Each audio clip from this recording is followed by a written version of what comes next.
Hello family, ఎలా ఉన్నారండి? అందరూ బాగున్నారా? నేను కూడా చాలా బాగున్నానండి. ఈవినింగ్ అయిపోయిందండి. పాలైతే తీసి స్టవ్ మీద పెట్టానండి కాద్దామని. కానీ పిల్లలు వచ్చారు. పిల్లలు ఏమన్నారంటే, అమ్మ ఇప్పుడు పాలైతే వద్దు, మాకు ఏదైనా స్నాక్స్ కావాలి అన్నారు. నేనైతే ఇంకా స్నాక్స్ ఏమీ ప్రిపేర్ చేయలేదండి. ఎండాకాలం అంతా ఎండలో ప్రిపేర్ చేయలేదు. ఇప్పుడేమో వర్షాలు, ఒకరోజు ఎండ, ఒకరోజు ఇలాగా ఉంటుంది. ఖచ్చితంగా చెయ్యాలండి. ఇంటి దగ్గర ఉంటున్నాను కదా, ఖచ్చితంగా చేసి పెట్టాలి. ముందు వరకు స్కూల్కి వెళ్ళావు, ఇప్పుడు ఏం చేయట్లేదా అని వాళ్ళు ఫీల్ అవ్వకూడదు. అందుకోసమే అసలు నేను స్కూల్ కూడా మానేశానండి. ఆ లోటు వాళ్ళకి రానివ్వకూడదు అన్న ఉద్దేశంతో తల్లిగా పిల్లలకి ఎప్పుడూ కూడా మనం హార్ట్ టచింగ్ దగ్గరలోనే ఉండాలండి. ఏ కాస్త దూరం వచ్చినా అది దూరంగానే ఉంటుందని నాకు ఎందుకో నా హెల్త్ స్కూల్కి ఇంటికి రెండిట్లకి వర్క్ చేయడానికి సహకరించలేదని నేను ఇంట్లో ఉండడానికి ఇష్టపడ్డానండి. అందుకోసమే ఇప్పుడైతే ఖచ్చితంగా వాళ్ళకి కూడా ఏదో ఒకటి చేసి పెట్టాలండి. అందుకే ఇప్పుడు చేయలేదు కాబట్టి మ్యాగీ ప్యాకెట్లు ఉంటే తీసి వాళ్ళకి మ్యాగీ అయితే చేసి ఇచ్చానండి. మ్యాగీ చేసి ఇచ్చిన తర్వాత వెంటనే పాలైతే తాగారండి వీళ్ళు. ఏదైనా తిన్న తర్వాత కాస్త టైం తీసుకుంటారు. ఈ లోపల నేను బట్టలు మడుచుకున్నాను, గిన్నెలు అయితే తోముకున్నానండి. అలాగే వాకలను కూడా ఒకసారి ఆకులు అవి బాగా రాలిపోతే తుడిచేసుకున్నాను.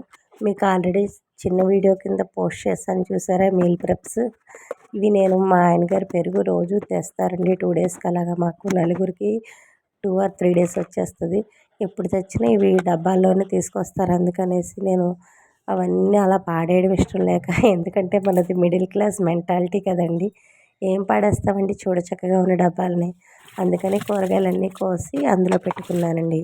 ఆ తర్వాతకి ఇంక పిల్లలకి పాలైతే మా హస్బెండ్ కూడా లేచారండి, కలిపేసాం. మేము చెప్పాను కదండి ఆల్రెడీ ముందు వీడియోలోనే, కాఫీ టీ అవాయిడ్ చేయమన్నారనేసి లైట్గా హార్లిక్స్ వేసుకొని పాలే తాగుతున్నామండి. ఇప్పుడు నైట్కి అయితే కర్రీ ప్రిపేర్ చేయాలండి. నేను ఇది షార్ట్ వీడియో పోస్ట్ చేశాను కదా, అరటికాయ కర్రీ. ఈరోజు నైట్ అయితే మాకు అరటికాయ కర్రీ అండి.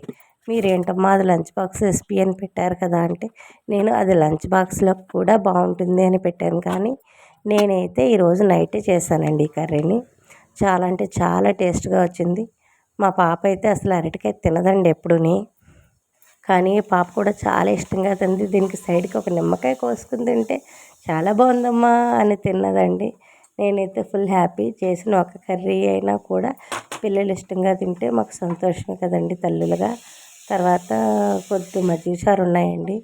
ఆ మజ్జిగ చారు కూరతోటి నైట్ డిన్నర్ అయితే మేము ఇలా కంప్లీట్ చేసేసుకున్నాము. ఇదిగోండి మీకు కర్రీ ప్రిపరేషన్ ఆల్రెడీ షార్ట్లో వచ్చింది కాబట్టి ఇంక నేను దీన్ని అయితే ఎక్స్ప్లెయిన్ చేయక్కర్లేదండి. ఇంకపోతే పిల్లలిద్దరూ చదువుకుంటున్నారండి, హోంవర్క్స్ చేసుకుంటున్నారు. మధ్య మధ్యలో వచ్చి మా అమ్మాయి అడుగుతూ ఉంటుందండి డౌట్స్, ఇది ఇలాగా అది అలాగా అని. నేను కూడా వాళ్ళ స్కూలే చేసేదాన్ని కాబట్టి అన్నీ చెప్తుంది అన్నమాట. ఇలా అమ్మ ఈరోజు ఇలా జరిగిందమ్మా, ఈరోజు అలా జరిగిందమ్మా, స్కూల్లో అవన్నీ చెప్తే మనకి కూడా కొంచెం హ్యాపీ అండి. ఇదిగోండి ఇంకా డిన్నర్కి అయితే రెడీ చేసేసాను అన్నీని. వీడియో నచ్చితే లైక్ చేయండి.